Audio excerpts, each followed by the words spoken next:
साथियों नमस्कार। किताबी दुनिया की किसान और किसानी श्रृंखला में आप सभी का स्वागत है। साथियों, आज हम इस श्रृंखला के 144वें वीडियो में ये बात नहीं करेंगे कि किसानों के मसले किस तरीके से हैं, किस तरीके से उन्हें प्रताड़ित किया गया। अब जब सरकार की तरफ से, प्रधानमंत्री की तरफ से ये ऐलान हो गया है कि तीनों कृषि कानून अगले संसद सत्र में वापस लिए जाएंगे, तब ये जरूरी हो जाता है कि इस आंदोलन को पत्रकारिता ने किस तरीके से देखा। मुख्य धारा के मीडिया जो अपने को मुख्य धारा का बताता है, वो है मुख्य धारा का या नहीं, ये एक सवाल है। उसने इस आंदोलन को किस तरीके से देखा, सरकार ने किस तरीके से देखा। लेकिन हम आज यहाँ की बात करेंगे एक कलमकार होने के नाते कि पत्रकारिता ने इसको किस नजर से देखा। जब सबसे पहले करीब 1 साल पहले किसानों ने यह आंदोलन शुरू किया, तब पत्रकारिता के अधिकांश तबके ने इसको नजरअंदाज करने का प्रयास किया। पंजाब में आंदोलन चल रहा था, 1 या 2 महीने छुटपुट आंदोलन चलते हो गया था, लेकिन इसको नोटिस नहीं लिया गया। वहां से निकल के किसान जो है पश्चिमी उत्तर प्रदेश के, हरियाणा के, पंजाब के, फिर धीरे धीरे एक अखिल भारतीय आंदोलन बन गया। इसमें देश भर के किसानों ने समय समय पर अपनी लगातार शिरकत करते रहे। ये दिल्ली की सीमा पर जो है आंदोलन, गाजीपुर बॉर्डर, सिंघू बॉर्डर और दूसरे जो है बिंदुओं पे जब आंदोलन शुरू हुआ, तो पत्रकारिता के अधिकांश वर्ग ने इस आंदोलन को शक की नजर से देखा। जो सत्ताधारी दल के पाले में पत्रकार खड़े थे, वो तो इससे शक की नजर से देख ही रहे थे, लेकिन जो अपने को तटस्थ कहते थे, वो भी इस आंदोलन के स्वभाव को लेकर, चरित्र को लेकर अनेक सवाल उठा रहे थे। उनका कहना था किसान 10 दिन में ऊब जाएंगे, किसान 10 दिन में वापस चले जाएंगे, कितने दिन आंदोलन करेंगे। सत्ता उनकी बात सुनने से रही, प्रधानमंत्री उनकी बात सुनने से रहे। सत्ता का जो बीते 5 साल का, 6 साल का रिकॉर्ड है, मौजूदा जो सरकार है, उसने कभी वापसी की बात नहीं की है जो फैसले लिए हैं। तो ऐसे में किसान कितने दिनों तक आंदोलन करेगी। लेकिन क्योंकि उनके सामने ऐसा कोई मॉडल था नहीं आजाद भारत में, जो 75 साल हो रहे हैं उसमें, या आजादी के पहले भी अगर देखा जाए तो ऐसा कोई मॉडल नहीं था कि इतना बड़ा आंदोलन और करीब 1 साल तक चलता रहा हो, वो भी अहिंसा के मार्ग पे, सत्याग्रह के मार्ग पे, गांधी के बताए, गांधी के दिखाए, सुझाए और बनाए गए मार्ग पे। वो ऐसी कोई मिसाल थी नहीं, इसलिए वो लोग भी इसे शक की नजर से देख रहे थे जो अपने को तटस्थ पत्रकारिता में यकीन रखते थे।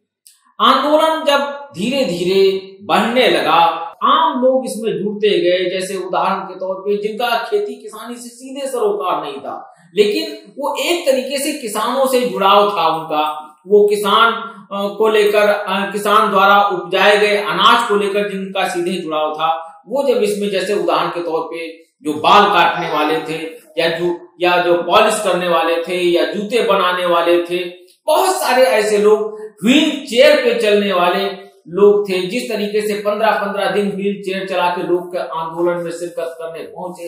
मतलब कहने का मतलब जो निचले स्तर के लोग थे, जिनका सीधे खेती किसानी से जुड़ाव नहीं था, वो जब इसमें इन्वॉल्व होने लगे, तो सत्ताधारी दल की बात करने वाला या सत्ताधारी दल के पाले में खड़े होने वाला, सरकार के पाले में खड़े होने वाले मीडिया ने इस आंदोलन को बदनाम करने का एक षड्यंत्र रचा, बदनाम करने की कोशिश शुरू कर दी।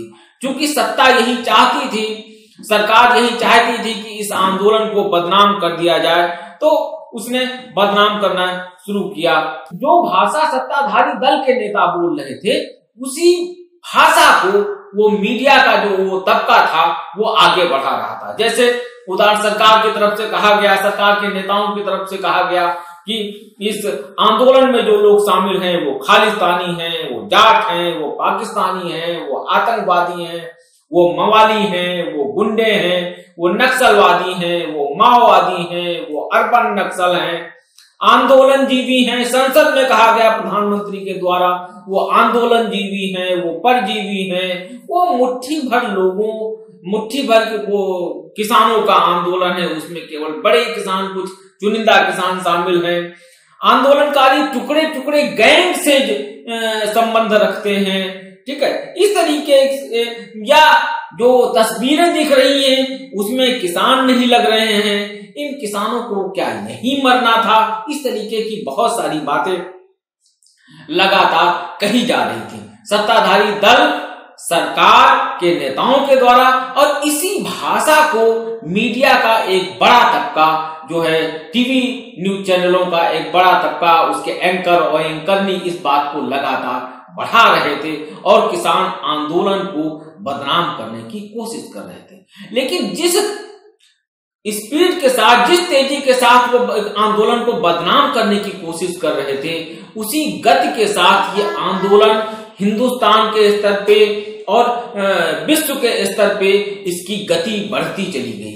हिंदुस्तान के मीडिया ने भले ही इसे बदनाम करने की कोशिश की, लेकिन अगर वैश्विक मीडिया की हम बात करें तो चाहे लंदन में अखबारों की बात करें, चाहे अमेरिका की अखबारों की बात करें, चाहे पाकिस्तान के अखबारों की बात करें, जो बड़े अखबार थे उनमें लगातार इस पर लेख लिखे जाते रहे। ब्रिटेन की संसद में या कई देशों की संसद में आवाजें उठी इस आंदोलन को लेकर। तो कहने का मतलब किस तरीके से ये लेकिन कुछ नेता थे, जैसे उदाहरण मैं यहाँ नाम लेना चाहूंगा राहुल गांधी का। राहुल गांधी लगातार शुरुआत से ये बात कह रहे थे कि एक दिन सरकार को अपने कदम वापस खींचने ही पड़ेंगे। वैश्विक स्तर के मीडिया में इस आंदोलन को तवज्जो मिल रही थी।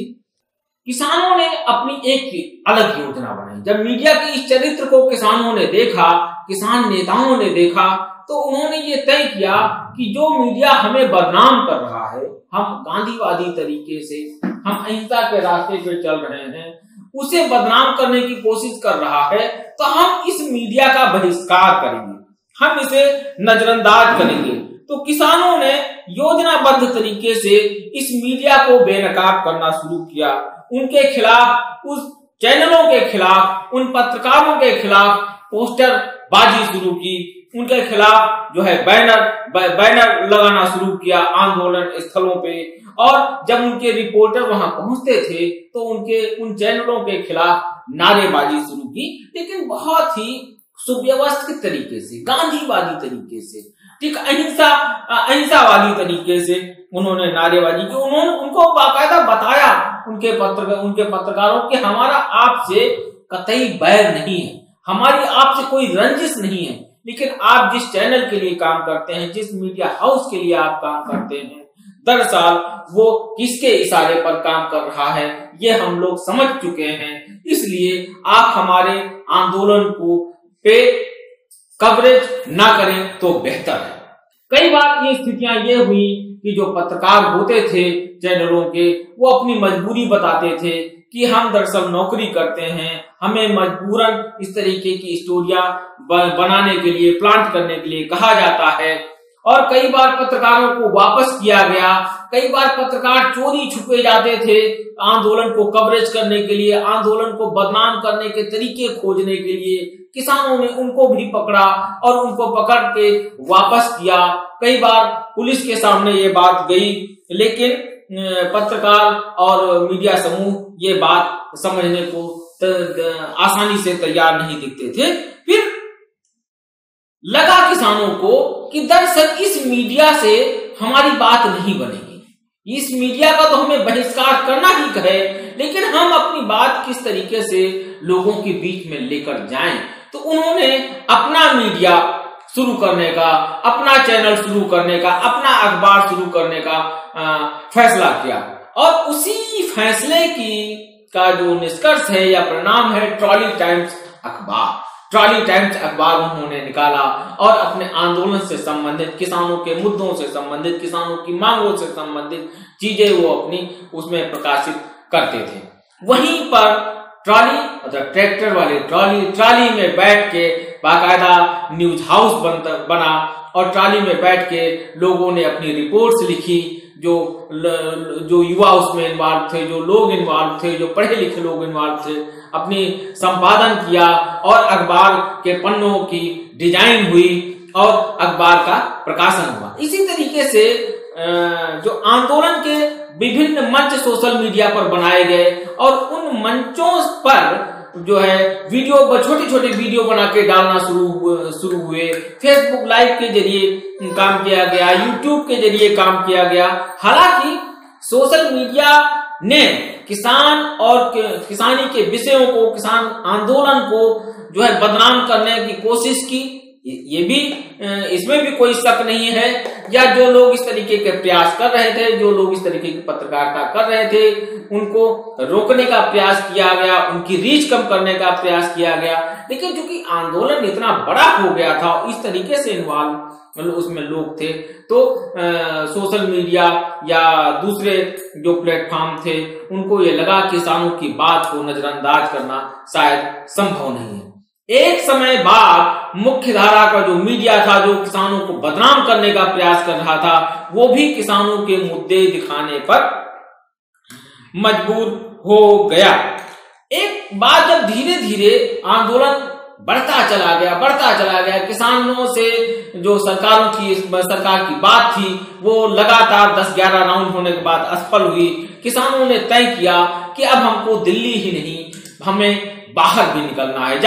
खास करके जिन राज्यों में चुनाव हो रहे थे वहां के लिए किसान निकले और वहां पर भी पत्रकारिता के इस तबके ने किसानों को या उनकी सभाओं को या उनकी संगोष्ठियों को या उनकी पंचायतों को खलनायक के तौर पे, बदनाम करने के तौर पे प्रयास करना शुरू किया। मैं एक उदाहरण मुजफ्फरनगर पंचायत का यहाँ बताना चाहता हूँ, जो सबसे तेज होने का दावा करने वाला चैनल है। उसकी एक पत्रकार हैं, उनको चित्रा त्रिपाठी, उनको किस तरीके से किसानों ने और किसान संगठन के स्वयंसेवकों ने बैनर वापस किया और जो और भी न्यूज हाउस के लोग थे जो किसान आंदोलन को राजनीति से जोड़ रहे थे, विपक्षी दलों से जोड़ रहे थे, उनको भी किसानों ने वापस करने का काम किया। बहुत से पत्रकारों ने इसको बड़ा आंदोलन बताया, बहुत से, और अन्ना आंदोलन, जो अन्ना आंदोलन था, उसके बरक्स खड़ा करने की कोशिश की। मैं यहाँ स्पष्ट कर देना चाहता हूं कि ये अन्ना आंदोलन और किसानों के आंदोलन में जमीन आसमान का अंतर है। अन्ना आंदोलन कारपोरेट और एक राजनीतिक दल द्वारा खड़ा किया प्रायोजित आंदोलन था और ये किसानों का आंदोलन एक स्वतः स्फूर्त किसानों का आंदोलन है। उसके पीछे अन्ना आंदोलन के पीछे अन्ना आंदोलन ने सड़क के आंदोलनों को खत्म करने का काम किया, जो आंदोलन से लोगों का विश्वास उठाने का काम किया। आंदोलन में किस तरीके से लुम्पेन वर्ग, अराजक तत्व शामिल थे, उसकी मिसाल अन्ना आंदोलन बना। लेकिन किसानों ने इस बात का बड़ा महत्व रखा कि आंदोलन अहिंसात्मक तरीके से चलना है, आंदोलन जो है गांधीवादी तरीके से चलना है, हमें किसी राजनीतिक दल का सहयोग नहीं लेना है, हमें किसी राजनीतिक दल के लिए नहीं काम करना है, हमें अपनी मांगे, माने किसानों की मांगे, किसान हितों की बात करनी है। इसीलिए ये आंदोलन इतने लंबे समय तक, इतनी दूर तक गया। इस आंदोलन ने ये भी बात है कि सड़क का एहसास कराया। सड़क के आंदोलन, जो बात संसद और सड़क वाली जो बात है वो बात खत्म हो गई थी बीच में, लेकिन इस आंदोलन से सड़क के आंदोलन का एहसास हुआ। जनतंत्र की बहाली का इस आंदोलन ने ये एहसास कराया। कानून की वापसी का लेते समय ऐलान किया कि ये तपस्या जो है, हमारी तपस्या में कमी रहेगी। ये बात पूरी तरीके से बेबुनियाद है। प्रधानमंत्री ने कोई तपस्या नहीं, सरकार ने कोई तपस्या नहीं की, मीडिया ने कोई तपस्या नहीं की। ये तपस्या केवल और केवल किसानों की है। उन लगभग 750 किसानों की शहादत की तपस्या है। यही वजह है कि सरकार को अपने कदम वापस खींचने के लिए मजबूर होना पड़ा है।